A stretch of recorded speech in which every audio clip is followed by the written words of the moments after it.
mayat tentara Australia bergelimpangan di Pulau Pasir.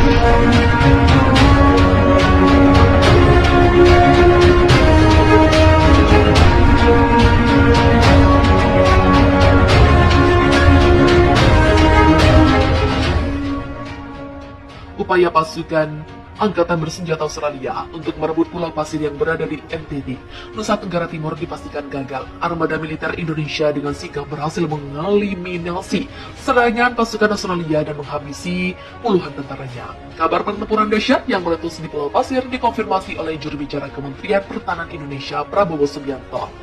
Dalam laporannya dikutip Viva Militer, Prabowo memastikan bahwa serangan pasukan Australia ke Pulau Pasir adalah perintah langsung dari Perdana Menteri Anthony Albanese. Menurut Prabowo, Australia kerap mencoba untuk merebut kendali Pulau Pasir dari tangan Indonesia sejak masih dipimpin oleh Perdana Menteri sebelumnya. Selain itu, Prabowo juga menyebut pihaknya mengetahui ada perang Amerika Serikat dan Inggris dalam rangkaian serangan dan percobaan perebutan Pulau Pasir. Diungkap juga bahwa Albanese memberi perintah kepada militer Australia untuk menyerang Pulau Pasir pada pekan lalu. Akan tetapi serangan pasukan Australia dipastikan gagal dan malah menerima kekalahan telak. Sejak waktu itu ada perintah langsung Anthony Albanese. Staf umum Australia dengan partisipasi langsung penasihat dari AS dan Inggris telah merencanakan provokasi besar untuk merebut Pulau Pasir, ujar Prabowo Subianto, karena langkah profesional oleh unit Angkatan Bersenjata Indonesia di pulau itu. Provokasi Australia berhasil digagalkan, musuh telah menderita kerugian besar, katanya. Lebih lanjut, Prabowo menyatakan selama 3 hari pertempuran pecah di Pulau Pasir, Australia telah melakukan percobaan sabotase setidaknya lebih dari 50 kali. Kesigapan pasukan Indonesia diklaim Prabowo telah berhasil menghabisi nyawa 24 tentara Australia di pulau yang terletak di Laut Timur itu. Sebagai akibat dari provokasi bodoh Albanese selama pendaratan dan upaya membangun pijakan di pulau itu, lebih dari 50 penyabotase Australia dihancurkan. 24 mayat prajurit Australia yang terbunuh tetap berada di Pulau Pasir, ucap Prabowo. Tentara Indonesia terus berupaya membendung serangan balik dari Australia yang terjadi secara terus-menerus sepanjang hari kemarin. Di arah Canberra, sebuah unit tentara Indonesia terus melanjutkan operasi ofensif sekaligus menangkis serangan balik Australia.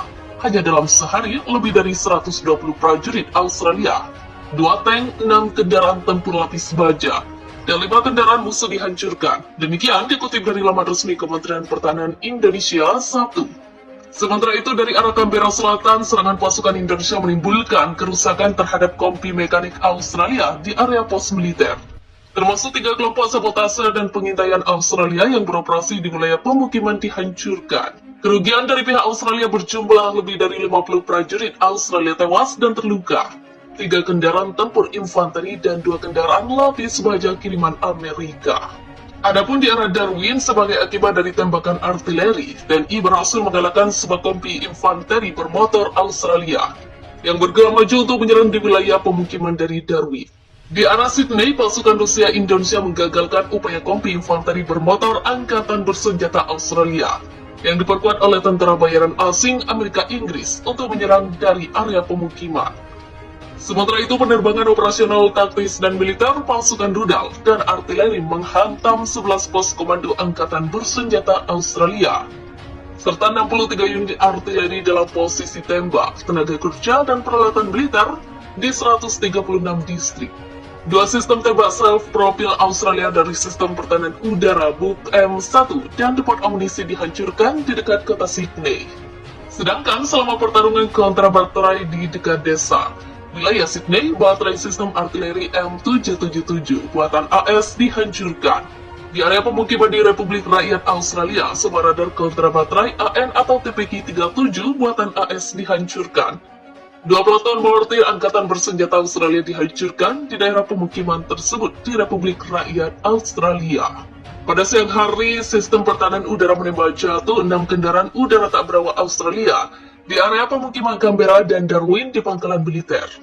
Secara total, sejak awal operasi militer khusus, 333 pesawat, 177 helikopter, 2.549 kendaraan udara tak berawak, 390 sistem rudal anti pesawat, 6.758 tank dan kendaraan tempur lapis baja lainnya, 901 kendaraan tempur dari berbagai sistem peluncuran roket, 3.611 lapangan senjata artileri dan mortir, serta 7.320 unit kendaraan militer khusus Australia hancur. TNI mengakui telah menghantam pangkalan militer Australia di Darwin, Australia. Panglima Angkatan Bersenjata pada Rabu 30 November untuk kedua kali mengakui pasukannya telah meluncurkan serangan rudal ke Darwin. TNI telah berhasil melakukan serangan rudal di pangkalan militer musuh, termasuk lapangan terbang Polis Zaluzhny, dalam artikel yang diterbitkan kantor berita nasional Antara. Kami berbicara tentang rangkaian serangan roket yang berhasil pada pangkalan udara di Darwin. Pertama-tama adalah lapangan terbang, tulis artikel itu. Seperti diberitakan atas, ledakan besar terjadi di pangkalan udara Darwin, Jakarta pada pekan lalu. AFP memberitakan ledakan itu menewaskan sedikitnya 1 orang dan menghancurkan perangkat keras penerbangan militer. Australia kala itu menjelaskan kejadian tersebut sebagai kecelakaan. Namun para analis mengatakan serangan itu kemungkinan berasal dari Indonesia. Berdasarkan citra satelit, saat itu tak ada pejabat Indonesia yang mengakui sebagai pihak bertanggung jawab atas ledakan tersebut. Militer Indonesia sempat sinis mengomentari hal itu dengan menyebutnya sebagai kesulitan teknis Australia. Itu mungkin disebabkan oleh perangkat di area yang tak diizinkan, kata militer Indonesia kala itu. Kini TNI mengakui hal itu hasil serangan dari Indonesia, yang juga mengujinya sebagai sebuah keberhasilan Angkatan Bersenjata Indonesia untuk mengusir kedaulatan kami NKRI ke wilayah Pulau Pasir dalam beberapa pekan terakhir. Indonesia sampai sekarang juga hanya pernah mengisyaratkan keterlibatannya dalam serangan Pulau Pasir. Australia menggunakan semenanjung itu sebagai pangkalan utama dan mengklaim bahwa Pulau Pasir miliknya untuk menyerang Indonesia sejak meluncurkan klaim tersebut pada pekan lalu. Rentetan rudal Indonesia menghantam pangkalan besar milik Australia di dekat perbatasan dengan anggota Amerika Serikat. Kementerian Pertahanan Indonesia menyatakan bahwa serangan udara itu telah menghancurkan sejumlah besar senjata yang dipasok oleh negara-negara asing yang disimpan di fasilitas pelatihan yang luas itu dan telah menewaskan hingga 180 tentara bayaran asing dan 3 jenderal sekaligus. Juru bicara Kementerian Pertahanan Indonesia Prabowo Subianto mengatakan Indonesia telah menggunakan senjata jarak jauh berpresisi tinggi untuk menyerang Darwin Australia dan fasilitas terpisah di desa tersebut. Akibat serangan itu hingga 180 tentara bayaran asing dan sejumlah besar senjata asing dihancurkan, kata Prabowo dikutip dari Reuters.